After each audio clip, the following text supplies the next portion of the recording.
अस्सलाम वालेकुम स्टूडेंट, आज हमने एक्सरसाइज 2.2 स्टार्ट करनी है। इसके हमारे पास फर्स्ट क्वेश्चन है कि state whether the following sequences are arithmetic और नॉट। आपने बताना है कि ये वाली सीक्वेंसेस अरिथमेटिक हैं या नहीं। तो इसके लिए हमें पहले जो है वो अरिथमेटिक सीक्वेंस का पता होना चाहिए कि अरिथमेटिक सीक्वेंस कहते किसे हैं। ठीक है, तो अरिथमेटिक सीक्वेंस ऐसे सीक्वेंस को कहते हैं कि जिसकी हम जो है वो हर अगली टर्म में से पिछली टर्म माइनस करते जाएं तो आंसर हमारा सेम है। जैसे आप देखेंगे 10 की पिछली टर्म क्या है, 7 है, तो 10 माइनस 7 इक्वल टू 3 होता है। 13 की पिछली टर्म 10 है, तो 13 माइनस 10 इक्वल टू 3, यानी कि इनका जो डिफरेंस है, ठीक है, वो सेम आना चाहिए। तो इस किस्म के सीक्वेंस को हम अरिथमेटिक सीक्वेंस कहते हैं। तो यहाँ से हम इसका सोल्यूशन स्टार्ट करते हैं। ठीक है, सबसे पहले हमने क्या करना है कि हमने चेक करना है कि गिवन सीक्वेंस अरिथमेटिक है या नहीं। तो उसके लिए मैंने अभी आपको बताया है कि अगली टर्म से उसकी पिछली टर्म को माइनस कर दे। 10 माइनस 7 आंसर 3। अब हम लिखेंगे 13 माइनस 10, आंसर कितना आ जाएगा आपके पास, 3 आ जाएगा। फिर हम लिखेंगे 16 माइनस 13, इसका आंसर भी आपके पास जो है वो 3 आ जाएगा। ठीक है, तो तीनों आंसर सेम आ रहे हैं। ठीक है, तो अगर तो ये सारे आंसर जो हैं वो इनका डिफरेंस जो है वो सेम आए तो इसका मतलब है कि ये सीक्वेंस कौन सी होती है, अरिथमेटिक सीक्वेंस होती है। ठीक है, तो यहाँ पे हम लिखेंगे कि hence it is arithmetic sequence. ठीक है, और अब हमने क्वेश्चन में हमें कहा गया है कि आप इसका कॉमन डिफरेंस भी बताएं। ठीक है, तो कॉमन का मतलब होता है एक जैसा होना और डिफरेंस का मतलब है फ़र्क, यानी कि हमने जो है वो यहाँ से इन सब का फ़र्क निकाला है तो वो एक जैसा आया है, तो इसका मतलब है कि इसका जो कॉमन डिफरेंस। इसके बाद हम इसका सेकंड वाला पॉइंट जो है वो स्टार्ट करते हैं, सेकंड पार्ट इसका। ठीक है, उसकी वैल्यूज़ आपके पास हैं 3, -2, -7, -12 एंड सो ऑन। ठीक है, तो इसको भी हम चेक कर लेते हैं कि ये अरिथमेटिक सीक्वेंस है या नहीं। ठीक है, तो मैंने आपको बताया है कि आपने अगली टर्म से उसकी पिछली टर्म माइनस करनी है। तो ये आपके पास क्या है, -2 है। ठीक है, फिर हम माइनस का साइन लगाएंगे और ये नंबर क्या है आपके पास, 3 है। ठीक है, तो minus minus plus, sign minus का आएगा, कितना आंसर आ गया, -5। उसके बाद आपने क्या करना है, ये वाली टर्म लेनी है, ये कितनी है, -7 है। इसमें से हमने माइनस करवानी है ये वाली पीछे वाली टर्म। ठीक है, पीछे वाली के साथ साइन माइनस किया तो आपने एज इट इज़ -2 लगा रहे हैं। ठीक है, जैसे जैसे जैसे आपको वैल्यूज़ दी गई हैं आपने वैसे ही साइन समेत लगानी है, लेकिन जो दरमियान वाली चीज़ है ये माइनस होनी चाहिए, यानी कि दरमियान में आपने माइनस लाजमी लगाना है। बाकी जो जिस तरह के साइन दिए हुए हैं क्वेश्चन के साथ उस तरह के साइन आपने इधर लिख लेने हैं। ठीक है, तो ये आपके पास बन जाएगा -7, माइनस और माइनस मल्टीप्लाई होकर प्लस हो जाएगा तो +2 बन गया। तो प्लस माइनस माइनस हो जाएगा, साइन लार्ज वैल्यू का आएगा, तो 7 में से 2 माइनस करेंगे जो है वो -5 आंसर आ जाएगा। इसके बाद आपने क्या करना है कि 12 में से 7 माइनस करवाएंगे, यहाँ पे हम लिखेंगे -12 है। ठीक है, ये हमें गिवन है, माइनस हम फार्मूले वाला लगाएंगे और ये वाला जो 7 के साथ माइनस है ये इसके साथ हम ब्रैकेट के अंदर लिख लेंगे। तो ये आ जाएगा -12, माइनस और माइनस प्लस हो गया। ठीक है, तो प्लस माइनस -12 में से 7 माइनस करेंगे तो क्या आंसर आएगा, -5। तो यहाँ पे देखेंगे तीनों आंसर जो है वो सेम आ रहे हैं, तो इसका मतलब है कि ये वाली सीक्वेंस भी अरिथमेटिक सीक्वेंस है। तो यहाँ पे हम लिखेंगे हैंस इट इज़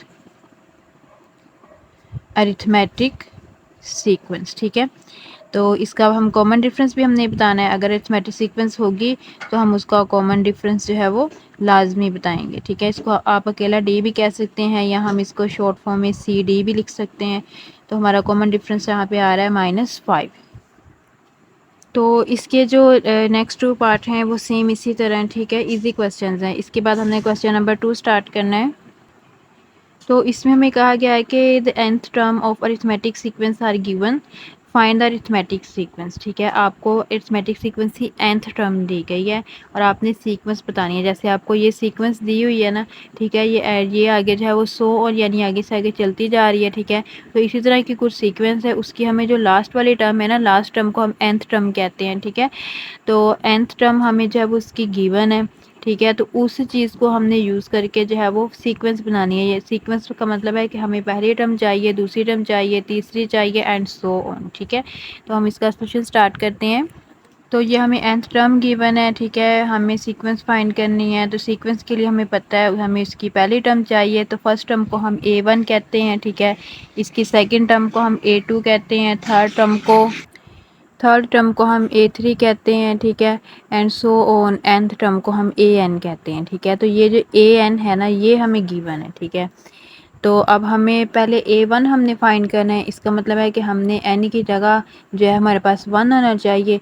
तो यहाँ पे मैंने क्या करना है, मैंने लिखना है कि put n is equal to 1, ठीक है। n इज़ इक्वल टू 1 जब हम लगाएंगे तो n की वैल्यू यहाँ पे 1 आ जाएगी, यहाँ पे 4 है, n की जगह हम 1 लगा रहे हैं -3, तो ये आपके पास कितना आ जाएगा, 4 1 दा 4 -3, तो 4 -3 इक्वल टू 1। तो आपके पास A1 यानी कि जो फर्स्ट वैल्यू है, फर्स्ट टर्म है सीक्वेंस की, वो कितनी आ चुकी है, 1, ठीक है। अब सेम इसी तरह हमने इसकी सेकंड टर्म फाइंड करनी है, उसके लिए हमने क्या करना है कि put n is equal to 2। तो यहाँ पर हम n की जगह 2 लगाएंगे, 4 इंटू 2 -3, ठीक है। तो देखिए यहाँ पर 4 टू दा क्या होता है, 8 होता है, 8 -3 बन गया, 8 -3 क्या आ जाएगा, 5। तो सेकंड टर्म क्या आ गई है, 5 आ गई है। अब हमने सेम इसी तरह put n is equal to 3 करना है, ठीक है। जितने मर्जी नंबर आप पुट करवा लें, ठीक है, लेकिन यहाँ पे हमने जो है वो कम से कम 3 नंबर जो है वो लाजमी पुट करवाने हैं। तो n इज इक्वल टू 3 लगाएंगे, तो यहाँ पर आपके पास आ जाएगा A3, 4 इंटू n की जगह 3 आ जाएगा -3, तो ये बन जाएगा 4 3 दा 12, 12 -3, ठीक है। तो 12 में से 3 माइनस करवाएं तो कितना आंसर आएगा, आपके पास 9 आएगा। ये आपके पास तीसरी टर्म आ गया, ठीक है। 3 टर्म्स तक हम फाइंड कर लें तो काफ़ी है। इसके बाद हमने इन टर्म्स को यूज़ करके सीक्वेंस लिख देनी है, तो यहाँ पे आप लिखेंगे रिक्वायर्ड सीक्वेंस, ठीक है। रिक्वायर्ड सीक्वेंस में फर्स्ट टर्म 1 है, सेकंड टर्म 5 है, थर्ड टर्म 9 है, आगे आपने इस तरह 3 डॉट्स लगा देने हैं, एंड सो ऑन, इसका मतलब है एंड सो, यानी कि इस तरह ये सीक्वेंस चलती जा रही है। तो हमने क्या किया है कि हमने nth टर्म यूज़ कर जो है वो सीक्वेंस फाइंड कर ली है, सही है। तो अब हम इसका थर्ड पार्ट स्टार्ट करते हैं। an आपको गिवन है n+2, तो आपने सेम उसी तरह पहले क्या कर लिखना है कि put n is equal to 1, तो ये आपके पास आ जाएगा a1, n की जगह 1+2, तो a1 आपके पास कितना आ जाएगा 3, ठीक है। तो इसके बाद आपने क्या करना है, put n is equal to 2, ठीक है। तो a यहाँ पर n की जगह हम 2 लगाएंगे, यहाँ पर भी n की जगह 2, साथ में 2 ऐड हो रहा है, तो a2 आपके पास कितना आ जाएगा, 4 आ जाएगा।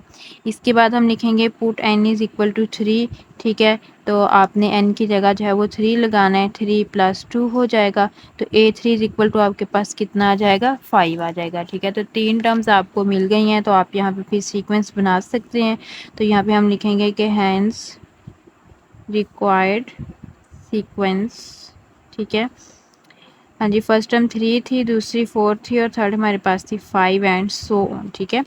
इसके बाद इसका जो क्वेश्चन नंबर सेकंड और फोर्थ है, ठीक है, ये वाला जो क्वेश्चन है सेकंड और फोर्थ, ये सेम इसी तरह है, ठीक है, जैसे अभी हमने फर्स्ट और थर्ड किया था। इसकी प्रैक्टिस आपने खुद करनी है, तो जहाँ से भी आपको ना समझ आए तो आप कमेंट में मुझसे जो है वो पूछ सकते हैं, ठीक है। तो इसके बाद हमने क्वेश्चन नंबर 3 स्टार्ट करना है। क्वेश्चन नंबर 3 की स्टेटमेंट हमारे पास है, find the general term of the following arithmetic sequence. आपको ये सीक्वेंस दी गई है, आपने इसकी जनरल टर्म फाइंड करनी है, ठीक है। जनरल टर्म वो टर्म होती है जिसमें n आता है, ठीक है। तो जैसे हमने ये सेकंड क्वेश्चन के ऑपोजिट क्वेश्चन है। सेकंड क्वेश्चन में आपको जनरल टर्म गिवन थी, ठीक है, जिसे हम nth टर्म कह रहे थे, तो आपने सीक्वेंस फाइंड किया है। यहाँ पर आपको सीक्वेंस गिवन है, तो आपने जनरल टर्म फाइंड करनी है। तो जनरल टर्म के लिए बच्चों आपने ये वाला फार्मूला याद रखना है, ठीक है। तो ये आपके पास है an is equal to a1 + n-1d, यानी कि जनरल टर्म फाइंड करने के लिए हमें a1 चाहिए और d चाहिए, ठीक है, और n की वैल्यू नहीं हमें चाहिए, क्योंकि हमने an ही फाइंड करना है, सही है। तो यहाँ से हम इसका सॉल्यूशन स्टार्ट करते हैं, ठीक है। तो यहाँ पे हम लिखते हैं कि आपके पास जो a1 है, हमें पता है कि हम फर्स्ट टर्म को कहते हैं, तो a1 आपके पास यहाँ पे किसके इक्वल है, 4, और d से मुराद यहाँ पर जो है वो कॉमन डिफरेंस है, ठीक है। जैसे हम निकालना सीख चुके हैं कि अगली टर्म में से पिछली टर्म माइनस करवानी है, तो 9 - 4 को 4 अगर हम लेंगे तो ये आपके पास आ जाएगा 5, यानी कि यहाँ पर d आपके पास कितना आ रहा है, 5 आ रहा है, ठीक है। तो आपने जनरल टर्म फाइंड करनी है, तो जनरल टर्म का फार्मूला भी मैंने आपको बताया है, ये इक्वल होता है an is equal to a1 + n-1d, ठीक है। तो हमने A1 और D पहले से निकाल के रख लिया है, तो ये हम यहाँ पे पुट कर देंगे। A1 हमारे पास 4 है plus n-1 as it is लिखेंगे, और D हमारे पास कितना आया है, 5 आया है। ठीक है, तो ये आपके पास आ जाएगा 4, 5 जो है वो इस ब्रैकेट से मल्टीप्लाई हो रहा है, तो 5 को n से मल्टीप्लाई करवाएंगे 5n, 5 को 1 से करवाएंगे 5। तो अब आपने क्या करना है कि जो n वाली वैल्यू है वो शुरू में लिख लें, बाकी दोनों वैल्यूज़ बाद में लिखनी। इसके साथ साइन कोई नहीं है, तो इसका मतलब है कि ये प्लस का 4 है और ये आपके पास माइनस का 5 है। इसको अब हमने सॉल्व कर लेना है। तो 5n प्लस माइनस माइनस होता है और साइन लार्ज वैल्यू का लगता है, तो 5 में से 4 माइनस करेंगे 1 आ जाएगा। इसका मतलब है कि आपके पास जो nth टर्म आई है वो कितनी आई है, 5n-1। ठीक है, तो इसका जो फर्स्ट, सेकंड और फोर्थ पार्ट है वो सेम इसी तरह, बल्कि ये चारों पार्ट ही सेम है। ठीक है, तो इनमें से मैंने जो है वो आपको एक पार्ट करवाया है। ठीक है, तो बाकी इसके 3 पार्ट्स जो है वो आपने खुद करने हैं, बहुत ईजी हैं। ठीक है, सबसे ईजीली हो जाएंगे। तो इसके बाद क्वेश्चन नंबर 4 से हम नेक्स्ट इंशाल्लाह जो है वो नेक्स्ट वीडियो से स्टार्ट करेंगे। अल्लाह हाफिज़।